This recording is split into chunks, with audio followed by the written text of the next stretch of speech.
ನಮಸ್ಕಾರ. ನಾನು ಸಿ.ಪಿ. ರಂಗನಾಥ್. ಪ್ರೀತಿ ಮಕ್ಕಳೇ, ನೀತಿಕತೆ ಸಂಖ್ಯೆ 230. ಇವತ್ತಿನ ಕತೆ ವಿಕ್ರಮಾದಿತ್ಯನ ಸಿಂಹಾಸನ.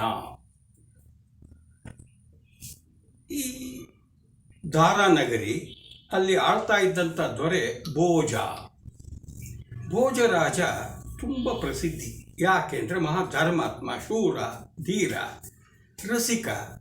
ಇವನ ಆಸ್ಥಾನದಲ್ಲಿ ಸಾಹಿತ್ಯ ಕವಿಗಳ ಪೋಷಕನಾಗಿ ತಾನೇ ಸ್ವತಃ ಕವಿಯಾಗಿದ್ದ. ಇವನೇ ಕಾಳಿದಾಸನಿಗೂ ಸಹಿತ ಆಶಯ ಕೊಟ್ಟವನು ಅಂತ ಹೇಳೋದು. ಇಂಥ ಭೋಜರಾಜ ತನ್ನ ಪರಿವಾರದ ಜೊತೆಗೆ ಒಂದ್ಸಲ ಪ್ರಯಾಣ ಮಾಡ್ತಾ ಇದ್ದ.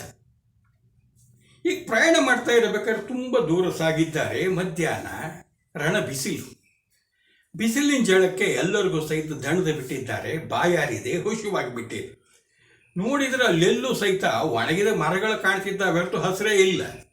ಇದ್ದಕ್ಕಿದ್ದಾಗೆ ರಸ್ತೆ ಬದಿಯಲ್ಲಿ ಹಸುರಾಗಿರುವಂಥ ಕಂಗೊಳಿಸ್ತಿರೋ ತೋಟ, ಅಲ್ಲೊಂದು ಸುಂದರವಾದ ಕೊಳ. ಏನಿದೆ, ಪೇರ್ಲೆ ಮರ ಇದೆ, ಈ ಕಡೆಗೆ ದಾಳಿಂಬೆ ಇದೆ, ಈ ಕಡೆಗೆ ಸೇಬಿದೆ, ಈ ಕಡೆ ದ್ರಾಕ್ಷಿ ಗೊಂಚಿಲಿದೆ, ಈ ಕಡೆ ನೋಡಿ ಚಕ್ಕೋತ ಇದೆ, ಈ ಕಡೆಗೆ ತೆಂಗಿನ ಮರಗಳಿದ್ದಾವೆ. ಅಬಾಬಾಬಾಬಾ, ಹಕ್ಕಿ ಪಕ್ಷಿಗಳು ಹಾರಾಡ್ತಿದ್ದಾವೆ. ಇಂಥ ಸುಂದರ ತೋಟ ಕಾಣಿಸಿಬಿಡ್ತು.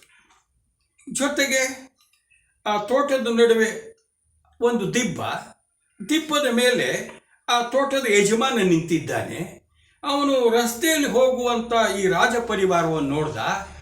ಸ್ವಾಮಿ ನಮಸ್ಕಾರ, ಮಧ್ಯಾಹ್ನದ ಬಿಸಿಲು, ಬಾಯಾರಿದ್ದೀರಿ, ಹಸಿರನ್ನು ಕಾಣ್ತಾ ಇದೆ, ದಯವಿಟ್ಟು ನನ್ನ ತೋಟದ ಒಳಗೆ ಬನ್ನಿ ಮಹಾಸ್ವಾಮಿ, ಸ್ವಲ್ಪ ಹಣ್ಣುಗಳನ್ನು ತಿನ್ನಿ, ನೀರು ಕುಡೀರಿ, ವಿಶ್ರಾಂತಿ ತಗೊಳ್ಳಿ, ನನಗೆ ನಿಮ್ಮ ಆತಿಥ್ಯ ಮಾಡುವಂಥ ಒಂದು ಅವಕಾಶ ಕೊಡಿ, ದಯವಿಟ್ಟು ಬನ್ನಿ ಅಂತ ಅತ್ಯಂತ ಪ್ರೀತಿ ಸೌಜನ್ಯದಿಂದ ಪ್ರಾರ್ಥನೆ ಮಾಡಿಕೊಂಡ. ರಾಜನ ಪರಿವಾರ ಸಂತೋಷವಾಗಿ ತೋಟದೊಳಗೆ ಪ್ರವೇಶ ಮಾಡಿದರು. ಇವನು ದಿಬ್ಬದ ಮೇಲಿದ್ದವನು ಕೆಳಗಿಳಿದು ಬಂದ. ಏ ಮನುಷ್ಯ, ನೀವು ಬದುಕಿದ್ದೀರಿಯಾ? ಯಾರನ್ನು ಕೇಳಿ ಒಳಗೆ ಬಂದ್ರಿ? ಏನೋ ದೊಡ್ಡ ಮನುಷ್ಯರು, ರಾಜಪುರುಷರು ಅಂದ ಕೂಡಲೇ ಹೀಗೆಲ್ಲ ನುಗ್ಗಬಾರ್ದು. ಹೋಗಿ ಹೊರಗಡೆ ಹೋಗಿ ಅಂಥೇಳಿ ಹೊರಗೆ ದಬ್ಬಿಟ್ಟ.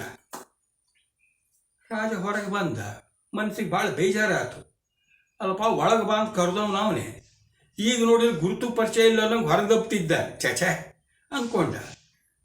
ಆತ ರೈತ ಮತ್ತೆ ದಿಬ್ಬದ ಮೇಲೆ ನಿಂತ. ಮಹಾಸ್ವಾಮಿಗಳೇ, ಯಾಕೆ ಬೇಜಾರು ಮಾಡ್ಕೊಂಡು ಹೋಗ್ತಿದ್ದೀರಿ? ಛೆ ಹೋಗಬೇಡಿ ಸ್ವಾಮಿ, ದಯವಿಟ್ಟು ಬನ್ನಿ, ಆತಿಥ್ಯ ಸ್ವೀಕಾರ ಮಾಡಿ, ಹಣ್ಣು ತಿನ್ನಿ, ನೀರು ಕುಡೀರಿ, ವಿಶ್ರಾಂತಿ ತಗೊಳ್ಳಿ, ಹಾಗೆ ಹೋಗಬಾರ್ದು, ಅತಿಥಿ ದೇವೋಭವ ಅಂತ ಅದು ಹಿರಿಯರು ಹೇಳಿದ್ದಾರೆ, ಬನ್ನಿ ಅಂತ ಮತ್ತೆ ಪ್ರೀತಿಯಿಂದ ಕರೆದ. ರಾಜನಿಗೆ ಆಶ್ಚರ್ಯ ನೋಡ್ದ. ಮಂತ್ರಿ, ಇವನಿಗೇನು ಹುಚ್ಚಿಗಿಚ್ಚ ಅಂತ. ಇಲ್ಲ ಸ್ವಾಮಿ, ಹುಚ್ಚಿಲ್ಲ. ಆಗ ರಾಜನಿಗೆ ಹೊಳಿತು, ಓಹೋ, ಇದು ಮನುಷ್ಯ ಕೆಳಗಿಳಿದು ಬಂದಾಗ ಅವನ ನಿಜವಾದ ಸ್ವರೂಪ. ಯಾರನ್ನೂ ಹತ್ತಿರ ಸೇರಿಸಲ್ಲ, ಕೈ ಎತ್ತು ಕೊಡಲ್ಲ. ಆದರೆ ದಿಬ್ಬದ ಮೇಲೆ ನಿಂತಾಗ ಅವನಿಗೆ ಔದಾರ್ಯ ಬಂದುಬಿಟ್ಟಿದೆ. ಹೊರಗಡೆ ಹೋಗೋರೆಲ್ಲ ಬರಬೇಕು, ತನ್ನಲ್ಲಿ ಆತಿಥ್ಯ ಪಡಿಬೇಕು ಅಂತ ಹೃದಯ ವೈಶಾಲ್ಯತೆ ಬರ್ತಾ ಇದೆ. ಅಂದರೆ ಸ್ಥಳ ಮಹಾತ್ಮೆ. ಆ ದಿಬ್ಬದ ಒಳಗೆ ಏನೋ ಇದೆ, ಅದು ನೋಡಬೇಕು ಅನ್ನೋದು ಅನ್ನಿಸ್ತು. ಪರಿವಾರ ಜೊತೆ ಒಳಗೆ ಬಂದ. ಆ ರೈತನ ಕರೆದ. ಅಪ್ಪ, ಹೆದರಬೇಡ, ನಾನು ಇಂಥವನು ಅಂತ ಹೇಳಿ ನಿನಗೆ ಏನು ಬೇಕು ದುಡ್ಡು ಕೊಡ್ತೀನಿ, ದಿಬ್ಬವನ್ನು ಸ್ಥಳ ಶೋಧನೆ ಮಾಡ್ತೀವಿ ಅಂದಾಗ ಅವನನ್ನು ಒಪ್ಪಿಸ್ದ. ಆ ಥರದಲ್ಲಿ ಅಕ್ಕಪಕ್ಕ ಊರಿನವರೆಲ್ಲ ಬಂದರು. ದಿಬ್ಬವನ್ನು ಅಗದಾಗ ನೋಡಿದರೆ ಒಂದು ದೊಡ್ಡ ಸಿಂಹಾಸನ ಇದೆ. ಸಿಂಹಾಸನಕ್ಕೆ 16 ಮೆಟ್ಟಲುಗಳಿದೆ. ಯಾರ್ದು ಏನು ವಿವರ ಗೊತ್ತಾಗಲಿಲ್ಲ. ರಾಜ ಯಥೇಚ್ಛವಾಗಿ ರೈತನಿಗೆ ಹಣವನ್ನು ಕೊಟ್ಟು ಸಿಂಹಾಸನವನ್ನು ಸೀದಾ ರಾಜಧಾನಿಗೆ ತರಿಸ್ಕೊಂಡ. ದಾರಾನಗರಿ ಅದನ್ನೆಲ್ಲ ಸ್ವಚ್ಛ ಮಾಡಿದರು, ಪಳಪಳ ಹೊಳೆಯೋಂಗೆ ಅಲಂಕಾರ ಮಾಡಿಬಿಟ್ರು. ವಿಷಯವನ್ನು ಸಂಗ್ರಹ ಮಾಡಿದಾಗ ಗೊತ್ತಾಯಿತು, ಇದು ಹಿಂದೆ ಉಜ್ಜಯಿನಿಯ ರಾಜ ವಿಕ್ರಮಾದಿತ್ಯನ ಸಿಂಹಾಸನ. ಮಹಾಧರ್ಮಾತ್ಮ, ಶೂರ, ಧೀರ, ಪರೋಪಕಾರಿ, ಜನರಿಗಾಗಿ ತನ್ನ ಪ್ರಾಣವನ್ನು ಕೊಡುವಂಥವನು. ಅವನು ಎಷ್ಟು ಒಳ್ಳೆಯ ಗುಣ ಅಂದರೆ ಅದು ಹೇಳಿಕ್ಕೆ ಭಯ ಬರಲ್ಲ, ಅಷ್ಟಿತ್ತು. ಆದರೆ ಎಂಥ ಒಳ್ಳೆಯವನಾದರೂ ಸಹಿತ ಒಂದಲ್ಲ ಒಂದೇನೋ ಸಾಯಲೇಬೇಕಾ? ವಿಕ್ರಮ ಮಹಾರಾಜನು ಸಹಿತ ಮರಣ ಹೊಂದಿದ. ಆಗ ಎಲ್ಲ ಪ್ರಜೆಗಳು ಸೇರಿ ತೀರ್ಮಾನ ಮಾಡಿದರು, ಇನ್ನು ಯಾವ ರಾಜ ಬಂದರೂ ಸಹಿತ ವಿಕ್ರಮಾದಿತ್ಯನ ಅಷ್ಟು ಒಳ್ಳೆಯವನು ಬರೋಕ್ಕೆ ಸಾಧ್ಯನೇ ಇಲ್ಲ. ಹಾಗಾಗಿ ಸಿಂಹಾಸನವನ್ನು ಏರಲಿಕ್ಕೆ ಯಾರೂ ಅರ್ಹರಲ್ಲ, ಈ ಸಿಂಹಾಸನ ನಾವೆಲ್ಲರೂ ಮುಚ್ಚಿಡಬೇಕು ಅಂಥೇಳಿ ದೂರ ಬಂದವರು ಒಂದಿಷ್ಟು ಭೂಮಿಯನ್ನು ತಗೊಂಡು ಅಲ್ಲೊಂದು ತೋಡಿ ಅದನ್ನಿಟ್ಟು ಮುಚ್ಚಿಬಿಟ್ಟು ಗಿಡ ಮರ ಎಲ್ಲ ಬೆಳೆದು ಯಾರಿಗೋ ದಾನ ಕೊಟ್ಟಿದ್ರು. ಅದು ಕಾಲಾನುಕ್ರಮವಾಗಿ ಕೈ ಬದಲಾಗಿ ಬಂದಿದೆ, ಭಾಳ ಜನ ಗೊತ್ತಿಲ್ಲ, ಮರ್ತು ಹೋಗ್ಬಿಟ್ಟಿದೆ. ಇದು ಆಕಸ್ಮಿಕವಾಗಿ ಹೋದಾಗ ಇವೆಲ್ಲ ಶೋಧನೆಯಾಗಿ ನಮ್ಮ ಯಾರಿಗೆ ಭೋಜರಾಜರ ಹತ್ರ ಸಿಂಹಾಸನ ಬಂದುಬಿಡ್ತು. ಭೋಜರಾಜ ವಿಕ್ರಮಾದಿತ್ಯನ ಬಗ್ಗೆ ಎಲ್ಲ ಕೇಳಿ ಭಾಳ ಸಂತೋಷ ಆಗಿಬಿಡ್ತು. ಆಯಿತು, ಪುರೋಹಿತನ ಕರೆದ, ಬ್ರಾಹ್ಮಣನ ಕರೆದ, ಏನು ಮಾಡಲಿ, ನಾನು ಸಿಂಹಾಸನ ಏರ್ಬೋದು? ಅಯ್ಯೋ ಪ್ರಭು ಏರ್ಬೋದು, ಅವನು ರಾಜ ನೀವು ರಾಜ, ಅವನು ಧರ್ಮಾತ್ಮ ನೀವು ಧರ್ಮಾತ್ಮ ಅಂದರು. ಸರಿ, ಹೋಮ ಹವನ ಯಜ್ಞ ಯಾಗನ ಮಾಡಿಸಿ ಎಲ್ಲರಿಗೂ ಸಂತರ್ಪಣೆ ಮಾಡಿ ಬ್ರಾಹ್ಮಣರಿಗೆಲ್ಲ ದಕ್ಷಿಣೆ ಗಿಕ್ಷಣೆ ಎಲ್ಲ ಕೊಟ್ಟು ಒಂದು ಶುಭ ಮುಹೂರ್ತದಲ್ಲಿ ರಾಜ್ಯಸಭೆಯಲ್ಲಿ ಸಿಂಹಾಸನ ಇದೆ. ಮಹಾರಾಜ ಭೋಜ ಸಿಂಹಾಸನ ಏರಲಿಕ್ಕೆ ಅಂತ ಹೋದ. 16 ಮೆಟ್ಲು, ಮೊದಲನೇ ಮೆಟ್ಲಿಗೆ ಕಾಲಿಟ್ಟ. ಅಲ್ಲೇನಾಗಿದೆ, ಮೆಟ್ಲುಗಳಿಗೆ ಈ ಕಡೆಗೆ 16, ಈ ಕಡೆಗೆ 16, ಒಂದೊಂದು ಪುತ್ಥಳಿ ಗೊಂಬೆಗಳಿದೆ, ಹೆಣ್ಣು ಗೊಂಬೆಗಳು. ಇಲ್ಲಿ 16, ಅಲ್ಲಿ 16. ರಾಜ ಮೊದಲ ಮೆಟ್ಲ ಮೇಲೆ ಕಾಲಿಟ್ಟು ಕೂಡಲೇ ಆ ಹೆಣ್ಣು ವಿಗ್ರಹಕ್ಕೆ ಜೀವ ಬಂದ್ಬಿಡ್ತು. ಅದು ಮಾತಾಡ್ಲಿಕ್ಕೆ ಶುರು ಮಾಡ್ತು. ಮಹಾರಾಜ, ನಿನಗೆ ಸುಸ್ವಾಗತ. ನೋಡು, ಇದು ರಾಜ ವಿಕ್ರಮಾದಿತ್ಯನ ಭವ್ಯ ದಿವ್ಯ ಸಿಂಹಾಸನ. ನೀನು ಸಹಿತ ಸಿಂಹಾಸನ ಏರಬೇಕು ಅಂತಿದ್ರೆ ನಿನಗೆ ಅರ್ಹತೆ ಇದೆಯಾ ಅಂತ ನೋಡ್ಕೊಳ್ಬೇಕು.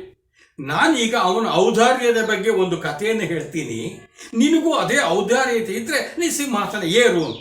ಏನದು ಹೇಳು ಅಂದಾಗ ಅದೊಂದು ಕತೆ ಶುರು ಮಾಡಿ. ನೋಡು, ಹಿಂದೆ ಉಜ್ಜಯಿನಿಯಲ್ಲಿ ಒಬ್ಬ ಬ್ರಾಹ್ಮಣ ಇದ್ದ, ಸೀತಾಶರ್ಮ ಅಂತ. ಅವನ ಮಗ ದೇವದತ್ತ ಅಂತ. ಆಸ್ತಿ ಪಾಸ್ತಿ ಏನಿಲ್ಲ ಬ್ರಾಹ್ಮಣ. ಮಗನಿಗೆ ವಿದ್ಯೆಯನ್ನು ಕೊಟ್ಟು ಬೆಳೆಸಿದ್ದಾನೆ. ಒಂದು ಒಳ್ಳೆ ಹೆಣ್ಣು ಕೊಟ್ಟು ಮದುವೆ ಮಾಡ್ತಾ ಅವನು ಸಾಯೋ ಕಾಲ ಬಂತು. ಆಗ ಮಗನ ಕರೆದು ಹೇಳ್ದ, ಮಗನೇ, ನಾನು ಅಂತ್ಯಕಾಲ ಬಂದಿದೆ, ನಾನು ಹೇಳೋ ಮಾತನ್ನು ಕಿವಿ ಕೊಟ್ಟು ಕೇಳು. ಯಾವತ್ತೂ ಸಜ್ಜನ ಸಹವಾಸ ಮಾಡು, ದುಷ್ಟರ ಸಹವಾಸದಿಂದ ದೂರ ಇರು. ಜೂಜು, ಮೋಜು, ಮದ್ಯಪಾನ, ವೇಶ್ಯಾಸಂಗದಿಂದ ದೂರ ಇರು. ಯಾವತ್ತೂ ನೀನು ಬಲಿಷ್ಠರನ್ನು ಎದುರಾಕ್ಕೊಳ್ಬೇಡ. ಕೈಲಾದಷ್ಟು ದಾನ ಧರ್ಮಗಳನ್ನು ಮಾಡು. ಸುಳ್ಳು ಪಳ್ಳು ಮೋಸ ಮಾಡಬೇಡ. ನೀನು ಧರ್ಮವನ್ನು ಕಾಪಾಡಿ ನಿನ್ನ ಧರ್ಮ ಕಾಪಾಡುತ್ತೆ, ನಿಂಗೆ ಒಳ್ಳೆಯದಾಗಲಿ ಅಂಥೇಳಿ ಪ್ರಾಣ ಬಿಟ್ಟಿದ್ದ. ದೇವದತ್ತ ತಂದೆ ಹಾಕಿಕೊಟ್ಟ ಮಾರ್ಗದಲ್ಲೇ ನಡೀತಾ ಇದ್ದ. ಹೀಗಿದ್ದಾಗ ನಮ್ಮ ವಿಕ್ರಮಾದಿತ್ಯ ಮಹಾರಾಜ ಕಾಡಿಗೆ ಬೇಟೆಗೆ ಅಂತ ಬಂದಿದ್ದಾನೆ. ದಾರಿ ತಪ್ಪಿಬಿಡ್ತು, ಜೊತೆಯಲ್ಲಿರೋ ದೂರ ಆಗಿಬಿಟ್ಟಿದ್ದಾರೆ, ಕುದುರೆನೂ ಬಳಲು ಬಿಟ್ಟಿದೆ, ಯಾವ ಕಡೆ ಹೋಗಬೇಕು ಅಂತ ಗೊತ್ತಾಗ್ತಾ ಇಲ್ಲ. ಒತ್ತಾಡ್ತಾ ಇರಬೇಕಾದ್ರೆ ನಮ್ಮ ದೇವದತ್ತ ಅದೇ ಕಾಡಿಗೆ ಅವನ ಹೋಮಕ್ಕೆ ಬೇಕಾಗುವಂಥ ವಸ್ತುಗಳು ಸಂಗ್ರಹಿಸಕ್ಕೆ ಬಂದಿದ್ದ. ಮಹಾರಾಜ ನೋಡಿದ್ದು, ಹೋಗಿ ನಮಸ್ಕಾರ ಮಾಡಿದ. ಅಪ್ಪ, ಯಾರು ನೀನು ಅಂದ. ನಾನು ದೇವದತ್ತ ಅಂತ, ಇಲ್ಲೇ ಹತ್ತಿರದಲ್ಲಿ ನಮ್ಮ ಮನೆ ಇದೆ, ನಾನು ಒಬ್ಬ ಬ್ರಾಹ್ಮಣ, ಹೀಗೆ ಅಂತ ಹೇಳಿದ. ನೋಡಪ್ಪ, ನನಗೀಗ ತುಂಬ ಹಸಿವಾಗಿದೆ, ಬಾಯಾರಿಕೆ ಆಗಿದೆ, ದಾರಿ ಗೊತ್ತಾಗ್ತಿಲ್ಲ ಅಂದಾಗ, ಮಹಾಸ್ವಾಮಿ ಯೋಚನೆ ಮಾಡಬೇಡಿ, ಇಲ್ಲೇ ಸ್ವಲ್ಪ ಕೂತ್ಕೊಳ್ಳಿ ಅಂಥೇಳಿ ತಕ್ಷಣ ಅಲ್ಲೆಲ್ಲಿಂದ ಒಂದು ತಾವರೆ ಎಲೆಯಲ್ಲಿ ನೀರು ತೊಗೊಂಬಂದು ಕೊಟ್ಟುಬಿಟ್ಟ. ರಾಜ ಅದು ಮುಖ ತೊಳ್ಕೊಂಡು ದಣಿವ ಆಯಿಸ್ಕೊಂಡ. ಅವ್ನು ನೀರು ಕೂಡ ಸುಧಾರಿಸ್ಕೊಳ್ಳೋ ಟೊತ್ತಿಗೈತೆ ಎಲ್ಲೆಲ್ಲಿಂದನೂ ರುಚಿ ರುಚಿಯಾದ ನಲ್ಲಿಕಾಯಿ ಅದೇನನ್ನು ಹಣ್ಣುಗಳು ತಂದು ಕೊಟ್ಬಿಟ್ಟ. ರಾಜನಿಗಂತೂ ಅರಮನೆಯಲ್ಲಿರೋ ಮೃಷ್ಟಾನ್ನಕ್ಕಿಂತ ಇದು ಭಾಳ ರುಚಿ ಅನ್ನಿಸ್ಬಿಡ್ತು. ಪ್ರಭುಗಳೇ, ಹೆದರಬೇಡಿ ಅಂಥೇಳಿ ಎಲ್ಲೆಲ್ಲೋ ಒಂದಿಷ್ಟು ಹುಲ್ಲನ್ನು ಕೊಯ್ದು ಕುದುರೆಗೂ ಹಾಕ್ದ. ಕುದುರೆ ತಿಂತು. ಮಹಾಸ್ವಾಮಿ ಕೂತ್ಕೊಳ್ಳಿ, ನಿಧಾನಕ್ಕೆ ಬನ್ನಿ ಬನ್ನಿ ಅಂಥೇಳಿ ಕತ್ಲಾಗೋದ್ರೊಳಗೆ ಕಾಡಿನಿಂದ ಹೊರಗಡೆ ಕರ್ಕೊಂಡು ಹೋಗಿ ಅರಮನೆಗೆ ಬಿಟ್ಟ.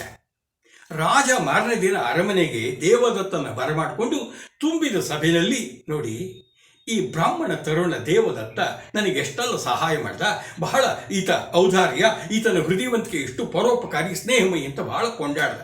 ಅಪ್ಪ, ನೀನು ಒಳ್ಳೇದಾಗಲಿ, ಹೋಗ್ಬಾ ಅಂತ ಬೀಳ್ಕೊಟ್ಟ. ಯಾವ ಉಡುಗೊರೆಯನ್ನು ಕೊಡಲಿಲ್ಲ. ದೇವದತ್ತನಿಗೆ ಯಾವ ಉಡುಗೊರೆ ಬೇಕಾಗಿರಲಿಲ್ಲ. ಮಹಾರಾಜ ತುಂಬಿದ ಸಭೆಯಲ್ಲಿ ತನ್ನನ್ನು ಅಷ್ಟೊಂದು ಒಳ್ಳೆಯವನು ಅಂತ ಪರೋಪಕಾರಿ ಅಂತ ಪ್ರಶಂಸೆ ಮಾಡಿದ್ನಲ್ಲ, ಇದು ತುದಿನಾಲಿಗೆಯಿಂದ ಬಂದಿದೆಯೋ ಹೃದಯದಿಂದ ಬಂದಿದೆಯೋ ಪರೀಕ್ಷೆ ಮಾಡಬೇಕು ಅನಿಸ್ಬಿಡ್ತು. ಯಾಕೆ? ಅವರ ಅಪ್ಪ ಹೇಳಿದ್ದಾರೆ, ಯಾವಾಗಲೂ ನಂಬಾರ್ದು, ಪರೀಕ್ಷೆ ಮಾಡಬೇಕು ಅಂತೇಳಿ ಅದಿತ್ತು. ಸಾಯಂಕಾಲ ಏನು ಮಾಡ್ದ, ಅರಮನೆಗೆ ಅವನು ಹೋಗೇ ಇರಲಿಲ್ಲ ಯಾವತ್ತು. ಅರಮನೆಗೆ ಬಂದವನು ಯಾರಿಗೂ ಗೊತ್ತಾಗದೆ ರಾಜಕುಮಾರನ ಅಪಹರಣ ಮಾಡಿ ತಗೊಂಡೋಗಿ ಮನೆಯಲ್ಲಿ ಇಟ್ಬಿಟ್ಟ. ಹೆಂಡತಿ ಹೇಳ್ದ, ಮಗು ಜೋಪಾನವ ನೋಡ್ಕೋ. ಅದಕ್ಕೂ ಕಾಡು ಬೆಟ್ಟ ಗುಡ್ಡ ತೋರಿಸಿ ಊಟ ತಿಂಡಿ ಕೊಡಿದ್ರು ಕೊಂಡ್ಕೊಂಡಿದ್ದೆ ಬಿಡ್ತಿ. ಇಲ್ಲಿ ಅರಮನೆಗಿಂತ ಚೆನ್ನಾಗಿದೆ, ಅಕ್ಕ ಅಕ್ಕ ಅಂದ್ಕೊಂಡು.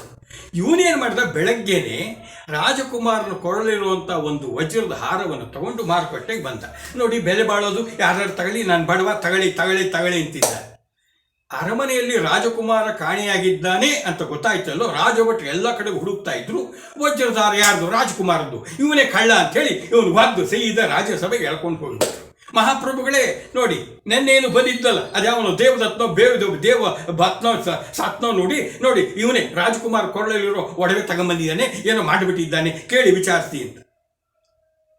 ರಾಜ ಕೇಳ್ದ, ಅಲ್ಲಪ್ಪ ದೇವದತ್ತ, ನೀನು ಮೊನ್ನೆಯನ್ನು ನನಗೆ ಸಹಾಯ ಮಾಡಿದ್ದೀಯ, ಇವತ್ತು ನೋಡಿದ್ರೆ ನನ್ನ ಮಗನ ಅಪಹರಣ ಮಾಡ್ಕೊಂಡು ಹೋಗಿದ್ದೀಯ, ಅವನು ವಜ್ರಧಾರ ಹೇಗೆ ಬಂತು ನಿನ್ನ ಕೈಯಲ್ಲಿ, ನೀನು ನಿಜಕ್ಕೂ ಕಳ್ಳನ ಹೇಳು ಅಂದಾಗ, ಹೌದು ಪ್ರಭು, ಸುಳ್ಳು ಯಾಕೆ ಹೇಳಿ, ನನಗೆ ಸುಳ್ಳು ಹೇಳೋ ಅಭ್ಯಾಸ ಇಲ್ಲ. ನೋಡಿ, ನಾನು ಬಹಳ ಕಷ್ಟದಲ್ಲಿದ್ದು ಮೊನ್ನೆ ಬಂದೆ, ನೀವು ನನಗೇನು ಕೊಡಲೇ ಇಲ್ಲ, ನಾನು ಕೇಳಬಾರ್ದು, ಸ್ವಾಭಿಮಾನಿ ಕೇಳಬಾರ್ದು, ಸುಮ್ಮನಾಗ್ಬಿಟ್ಟೆ. ಆದರೆ ಹೊಟ್ಟೆ ಯಾರಪ್ಪನ ಮನೆಯದು, ಹಾಗಾಗಿ ನನಗೂ ಸಹಿತ ಸಂಪತ್ತು ಹೊಟ್ಟೆ ಉರಿತು, ನಿಮ್ಮ ಮಗನ ಅಪಹರಣ ಮಾಡ್ಕೊಂಡು ಸಾಯಿಸಿಬಿಟ್ಟೆ, ಈ ಸರವನ್ನು ಮಾರಾಟ ಮಾಡಿ ಒಂದು ದುಡ್ಡು ತಗೊಂಡು ನಾನು ಸುಖವಾಗಿರೋಣ ಅಂತ ಬಂದೆ ಸ್ವಾಮಿ, ನೀವು ಯಾವ ಶಿಕ್ಷೆ ಕೊಟ್ಟರು ನಾನು ಸ್ವೀಕಾರ ಮಾಡ್ತೀನಿ ಅಂತ ಬಿಟ್ಟ. ಅಲ್ಲಿದ್ದವರೆಲ್ಲ ಸಿಟ್ಟು, ನೋಡಿ ಆ ಬ್ರಾಹ್ಮಣನ್ ಬಡೀರಿ ಕೈ ಕಾಲು ಕತ್ತರಿಸಿ ಆನೆ ಕಾಲ್ಗೆ ಹಾಕಿ ತುಳಿಸ್ರಿ, ನೇನು ಹಾಕ್ರಿ, ಇವನಿಗೆ ಏನು ಮಾಡಿದ್ರು ನಮಗೆ ಪಾಪ ಬರಲ್ಲ, ಮಗುನ್ ಕದ್ದಿದ್ದಾನೆ ಅಂತೆಲ್ಲ ಕೂಗಾಡ್ಬಿಟ್ಟು. ಶಾಂತಿ ಅಂತ ಮಹಾರಾಜ. ನೋಡು ದೇವದತ್ತ, ನೀನು ಮಾಡಿರೋದು ಯಾವ ತಪ್ಪು ಇಲ್ಲ, ಕಷ್ಟದಲ್ಲಿರೋದು, ನಿನಗೆ ಹಣಕಾಸಿನ ನೆರವು ಕೊಟ್ಟು ಚೆನ್ನಾಗಿ ನೋಡ್ಕೊಳ್ಬೇಕಾಗಿದ್ದು ರಾಜನಾದ ನನ್ನ ಕರ್ತವ್ಯದ ಲೋಪ ಆಗಿದೆ. ನೀನು ನನ್ನ ಮಗನನ್ನು ಕೊಂದಿರೋದು ಆಮೇಲೆ, ಅವನ ವಿಧಿ ಹಾಗಿತ್ತು, ಅವನ ಕರ್ಮ, ಅವನು ಸತ್ತಿದ್ದಾನಷ್ಟೇ. ನೋಡ, ಯಾರಲ್ಲಿ ಇವನು ಬಿಡುಗಡೆ ಮಾಡಿ, ಅಪ್ಪ ನಂದು ತಪ್ಪಾಯಿತು ತಗೋ ಅಂತೇಳಿ ಅವನು ಬಿಡುಗಡೆ ಕೊಟ್ಟು ಕಳಿಸ್ಕೊಟ್ಟ. ಅಲ್ಲಿದ್ದವ್ರು ನಮ್ಮ ರಾಜನಿಗೆ ಬುದ್ಧಿನೇ ಇಲ್ವೇ ಅಂದ್ಕೊಂಡ್ರು. ಇಷ್ಟೊಳ್ಳೆತನ ಇರಬಾರ್ದು. ಸೀದಾ ಮನೆಗೆ ಹೋದಂಥ ದೇವದತ್ತ ರಾಜಕುಮಾರನ ತನ್ನ ಹೆಂಡತಿ ಜೊತೆ ಕರ್ಕೊಂಡ್ಬಂದು ತುಂಬಿದ ಸಭೆಯಲ್ಲಿ ಮಹಾರಾಜರಿಗೆ ಒಪ್ಪತ್ತ. ದೇವದತ್ತ ಏನಿತ್ತು, ನನ್ನ ಮಗ ಸತ್ತ ಅಂತ ಹೇಳ್ದಿ ಇದ್ದಾಗ ಕೈ ಮುಕ್ಕೊಂಡು ಹೇಳ್ದೆ ದೇವದತ್ತ, ಮಹಾಪ್ರಭು ನೀವೇನು ಹೇಳಿದ್ರಿ, ನಮ್ಮ ತಂದೆ ಒಂದು ಮಾತು ಹೇಳ್ತಿದ್ರು, ಯಾವತ್ತೂ ಸಹಿತ ಮನುಷ್ಯ ಎರಡು ನಾಲ್ಗೆ ಇರುತ್ತೆ, ಹೃದಯದಲ್ಲಿರೋ ಮಾತು ಬೇರೆ, ತುದಿ ನಾಲ್ಗೆ ಬೇರೆ ಅಂತ ನನ್ನ ಬಗ್ಗೆ ಭಾಳ ಒಳ್ಳೆ ಮಾತಾಡ್ಬಿಡಿ ಸಭೆಯಲ್ಲಿ. ಆದರೆ ನಿಮ್ಮ ಹೃದಯದಿಂದ ಬಂತ ತುದಿ ನಾಲ್ಗೆ ಒಂದು ಗೊತ್ತಾಗಿರಲಿಲ್ಲ, ಪರೀಕ್ಷೆ ಮಾಡ್ಲಿಕ್ಕೆ ಹಿಂಗೆ ಮಾಡಿದೆ. ನೀವು ದೇವತಾ ಮನುಷ್ಯರು, ನಿಮ್ಮ ಮಗನ ಸಾಯಿಸಿದೀನಿ ಗೊತ್ತಾದರೂ ಸಹಿತ ನಾನು ಮಾಡಿರೋ ಒಂದು ಸಣ್ಣ ಉಪಕಾರವನ್ನು ನೆನೆದು ನನಗೆ ಇಂಥ ಶಿಕ್ಷೆನೇ ಕೊಡದೇ ಇದ್ದಂಗೆ ಸನ್ಮಾನ ಮಾಡಿ ಕಳಿಸಿದ್ರಿ, ನನ್ನದು ಮಹಾಪರಾಧ ಆಯಿತು, ನಿಮ್ಮ ಪರೀಕ್ಷೆ ಮಾಡಲಿಕ್ಕೆ ಹೇಗೆ ಮಾಡಿದೆ ಅಂಥೇಳಿ ಕೈ ಮುಗಿದು ಬಿಟ್ಟ. ರಾಜಕುಮಾರ ಒಪ್ಪಿಸ್ಕೊಡ್ಲೆ ರಾಜ ಬಾಯಿ ತಪ್ಕೊಂಡು ಬಿಟ್ಟ. ಬೇಷ್ ನೋಡು, ನನ್ನನ್ನು ಪರೀಕ್ಷೆ ಮಾಡೋ ಜೊತೆಗೆ ನಿನ್ನ ಸಾಮರ್ಥ್ಯ ಏನು ಗೊತ್ತಾಯಿತು, ಕಾಡಿನಾಗಿರೋದು ಬೇಡಪ್ಪ, ನಮ್ಮ ರಾಜಪುರೋಹಿತನಾಗ ನೀರಬೇಕು ಅಂಥೇಳಿ ಅವನನ್ನು ರಾಜಪುರೋಹಿತನಾಗಿ ನೇಮಿಸ್ಕೊಂಡಂತೆ. ನೋಡು ಮಹಾರಾಜ, ನಾನು ಹೇಳ್ತಾ ಇರೋದು ಔದಾರ್ಯದಲ್ಲಿ ಹೇಗಿರಬೇಕು, ರಾಜ ವಿಕ್ರಮನಾಗಿರು. ನಿನ್ನೆಲ್ಲ ಗುಣ ಇದೆಯಾ, ಇದ್ರೆ ಸಿಂಹಾಸನ ಏರು, ಇಲ್ಲದೇ ಇದ್ದರೆ ಹಿಂದಕ್ಕೆ ಸರಿ ಅಂದ್ಬಿಡು.